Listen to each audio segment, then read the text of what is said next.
Yo, what is going on, guys? Today's video is a little bit different. So the other day you would have seen a video where I versed one of the highest levels in my region, if not the highest level, the #1 ranked player from my region of the world on PS4, and we beat him.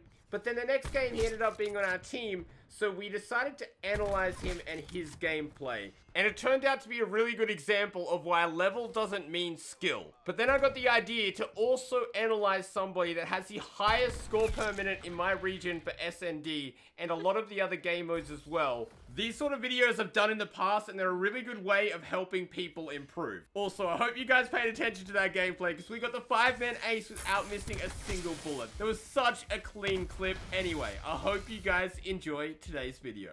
I have an idea. I'm gonna jump off the map and spectate the level 500 that's on my team. Where is he? I want to see if he's boosted, man. I don't know. Like, I don't understand how he's level 500. Last game, he might have just had a bad game, right? We versed him. He didn't do too well.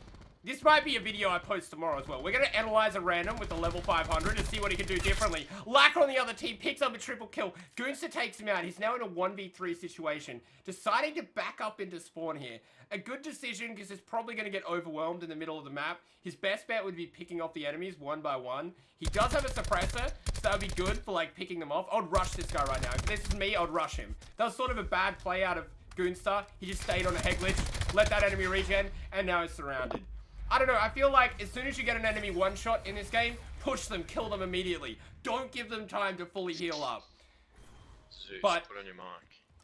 Zeus, put on your mic. I'm analyzing a random right now, and the random is Goonstar. We're gonna see what he does right and what he could do better.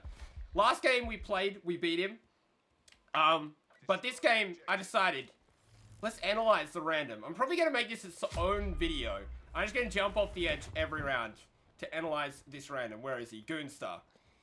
00001. Okay, he's deciding to camp here. Normally I push into mid and get some map control, but he's sitting back, so he's got a more passive playstyle.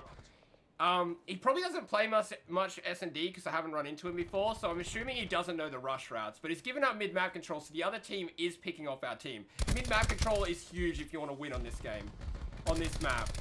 Okay, Big, the guy that he's partied up with, gets a double kill here. I haven't seen anything impressive as far as the level 500, you know? By the looks of it, he doesn't look like much of a level 500. Like, why would he not challenge that gunfight? He backs up and runs away and nearly loses the fight. The guy didn't see him the first time. I would have challenged. He plays scared. I don't know. Maybe it's just because he doesn't play much S&D that he's got more of a scared playstyle. But it's definitely different to mine. I challenge like every gunfight. I'm all about map control, and that's like the most important thing in S&D. He knows where both these guys are. Challenge them. One's in the left-hand corner. Jump shot him. Don't just wait here for them both to shoot at you. This is a terrible play. He could have got one. Now he doesn't know where they are. He ran out. He manages to pick one off though. Credit for that. He knows where the other guy is. He's probably in that room somewhere. Can Goonstar take him out? Okay, instead of rushing, he's backing around. The other player might have backed off. They had the portable radar down. Dude, I'm surely he's trolling. He has to be trolling. His aim is doo-doo. His playstyle is so passive. Like, my grandma would play more aggressive than this guy. This isn't meant to be like a roast, but for a level 500 with a playstyle like this, I don't understand it. And why, in that situation right there as well, why would you not just cut off the position? He had the perfect angle to cut that guy off from getting out of that back room area, which he knew he was back there. There's no way he could have got out. And now he backs up to the other side of the map to sit in a corner. Like, this guy's playstyle, is he boosted? Is there a way to boost your level? This guy honestly has a playstyle of a level 5, you know? He might get, the corner camping works though. Sit in the corner, shoot him in the back. If I jump can't off hang and on up it. the spectate the level 500 bot, he's legit. He's not legit. Are you kidding me? Yeah, he is. He's got nearly 100k kills in fucking TDM with a 1 KD. I'm doing an analyzer random and it's impressed me. Goonstar, if you're He's in garbage. Chat. Alrighty. Apparently, according to someone on the other team, he's legit with 100,000 kills. Well, I'll have to look at his combat record. But in team deathmatch, right? So that's his main game mode. He doesn't play much S&D. I don't know. I don't know if he heard me. He was in party chat, so he got flashed here. He needs to back up. You can still walk while flashed, right? So the second you get flashed, the best thing to do is step backwards instead of stay exactly where you are. Somehow one of my teammates managed to jump off the map there. What do you mean? Alright, he's gonna back up. Not a bad play. He's got no teammates around him. He's lost all mid-map control. You see how heavily orientated mid-map control is. The guy on the other team, Lacquer, has 16,000 kills in S&D. Someone I know and played against heaps. He's a cool guy. But he knows how to play S&D, so he's pushing up every round and getting map control. Whereas this guy's sitting back and camping, which can work to your advantage sometimes versus like newbie players. But when you're versing good players, if you give up map control, they're going to just take that to their advantage and steamroller you.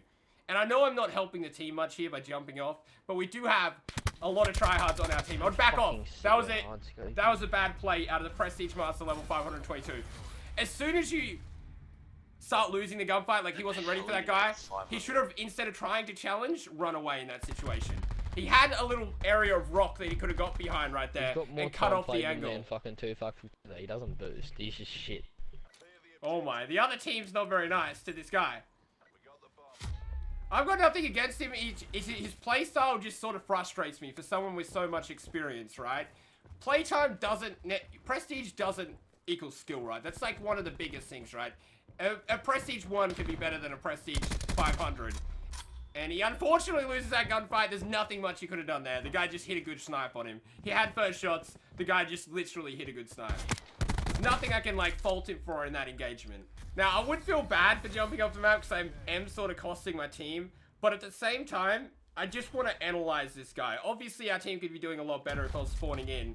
But this game would be difficult for me, right? Because my teammates aren't playing for mid-map control. I'll be by myself in middle. I don't really care if, like, there's nobody helping me. I'll try get mid-map control every time. Or try get some control. And now he jumps off the map. He doesn't want me to analyze him anymore. I don't know what to say. He must have heard me then. His teammates must have told him that I was analyzing a random.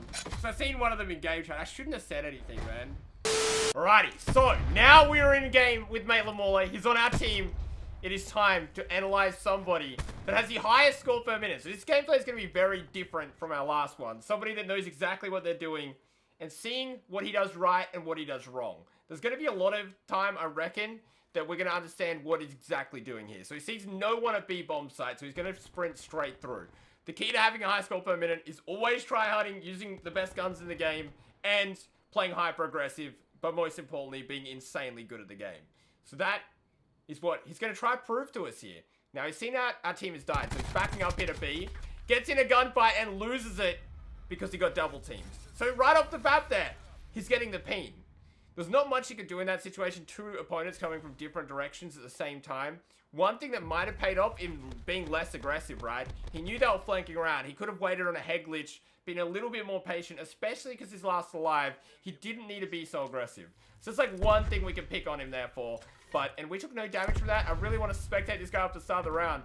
It's one of the most important, the rush routes. That's where all the important information is. Where are we? Maitland Mauler. Okay, this time is over at the B side. Two people have already died. Our teammate is pushed straight through the middle. So he knows this side of the map is pretty much cleared. He gets an assist. Our teammates are going in this round.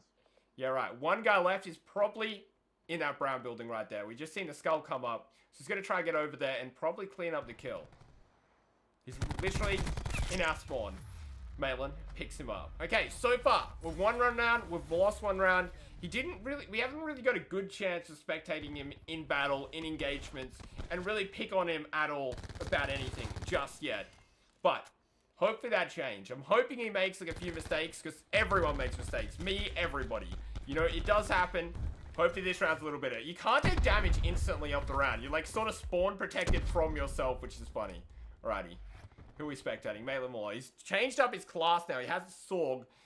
So let's see what he does differently here. Okay, our teammates have died outside of our spawn, so they're probably going to do the same thing they did before and flank through. So he's going to be careful planning. He probably has a bit of time here, but I reckon within the next like 6 seconds or so, they're going to be coming through our spawn exactly like they did the round before. So I expect them to be pushing from this side of the map. He uses his tactical deploy, giving him a second round, and they're both there. I knew it. Their whole friggin' team, actually, all 4 of them. Okay, it's going to be interesting to see what Mailer decides to do. The whole friggin' team is over there. He picks up a double kill. You love to see one guy left coming out of the corner. Close gunfight, uses the stim, 15 shots left, and he cleans it up. That's pretty decent right there. Just gets a triple. Good thing he used the tac deploy as well. He knew there was more of the other team alive than his team, so he decided to use attack deploy in a harder to win round. Unfortunately, it comes around the corner, and like I predicted, they were flanking, but I didn't predict 4 people to friggin' be there. So he legitimately got disintegrated, comes back, and wins the round. Alrighty, there's some decent players in the other team as well. There's a Prestige Master. I feel bad killing myself at the start of every round, because obviously it's 3v5 then. But we have to do this. We have to analyze a random. It's a lot of useful information, and a lot of people that want to improve in Call of Duty, this is like one of the best ways. It's by seeing what other people do. Like playing S&D, you can learn off other people. Okay, that was a close gunfight. Now the enemy knows he's here, so he's got to be careful pushing up here. There's lots of good spots to watch, and they planted A. There's 2 enemies left. One of them's in the tin. I'm unsure where the other enemy is. He's playing this sort of slow. His teammates are sitting back in their spawn, so his teammates aren't really that close to him. So he's got to be careful around here. Dual swords. Okay, that's going to be a hard gunfight to win. He's got to be careful with that guy. He knows what both of them are now. The other guy. Okay, teammate gets a kill. There's one guy left with the dual wield swords. And Res Dog takes them both out. And Maitland steals the defuse, of course. You got to get that score for your score per minute. It has to be done. Currently, what is he going right now? He's 7-2. Not the best game, but definitely not the worst. He's already picked up his Annihilator. I feel like this is going to be a quicker game. The first time we analyzed someone, it was a lot slower paced gameplay. The guy had a different play style, which you can't everybody's got their own play style in Call of Duty. Having a hyper-aggressive play style and winning a lot of gunfights is extremely difficult, and you need to be extremely skilled to pull that sort of gameplay off, which is exactly what Maitland is, like, literally one of the best in our regions at doing. Arguably the best. Like, he's got the highest score per minute, but, you know, not everybody tryhards every game. And nor does he really, but he's definitely a Call of Duty tryhard. He's used his Annihilator, he's got a UAV up, so he knows where the other team is. Perfect shot. He's decided to go around here. Picks up another one. He's going in. Okay. 100% accuracy. Is he going to be able to maintain it? 2 people left? Oh my. Get the ace with the Annihilator. Do it. The other guy. Oh no, he missed! He gets the ace. All 5 of them with the Annihilator. 12-2. That was a solid game. Extremely fast. He did die a couple of times. Both of his deaths were him getting overwhelmed, should I say. Which is sort of unavoidable in this game. With time to kill being so high, if you run into multiple enemies, more often than not, you're going to get screwed over and you're going to die, unless they're both potatoes. So that was some solid gameplay. Aggressive. And there's not much we could pick on him for, but you could learn a thing or two from how he plays, how he pulls off being aggressive. Good accuracy, good map awareness is what he exemplimented there. Mate, you missed a shot with an Annihilator. Oh, no. They're all disappointed. It was the easiest one. I missed it. How did you become a mega superstar at Call of Duty? Questionnaire with Maitland this game. Not listening to my parents. Staying on the game for 12 hours straight. You know, snorting some G Fuel. Yeah. That's basically my story. Yeah?